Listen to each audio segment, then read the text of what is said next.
കാര്യം എന്തൊക്കെയായാലും ചില അന്ധവിശ്വാസങ്ങളുടെ പിടിയിൽ പലപ്പോഴും നമ്മുടെ മലയാള സിനിമ അകപ്പെട്ടു പോയിട്ടുണ്ട്. മലയാളി സിനിമാ പ്രേക്ഷകർ അറിഞ്ഞതും അറിയാത്തതുമായ ഒരുപാട് വിശ്വാസങ്ങൾ ഇന്നും സിനിമാക്കാർക്കിടയിൽ നിലനിൽക്കുന്നുമുണ്ട്. ശരിക്കു പറഞ്ഞാൽ അത്തരം ചില വിശ്വാസങ്ങളെ തെറ്റായി പ്രചരിപ്പിക്കുന്നതിൽ മാധ്യമങ്ങളും നല്ലൊരു പങ്ക് വഹിച്ചിട്ടുണ്ട്. അങ്ങനെ ഉദാഹരണ സഹിതം പറയുകയാണെങ്കിൽ ലിസിയുടെയും പ്രിയദർശന്റെയും കാര്യം എടുക്കാം.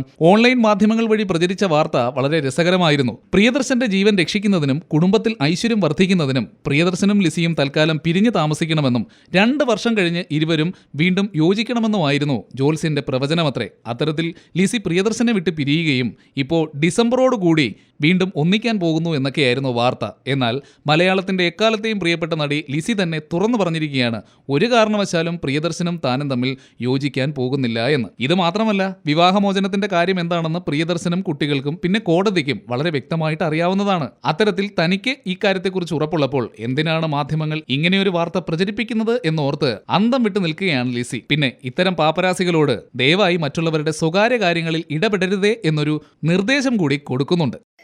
ചേച്ചി എന്ന് എന്താണോ അത് അമ്മ കാരനാണ്. So obviously that's where it all comes from.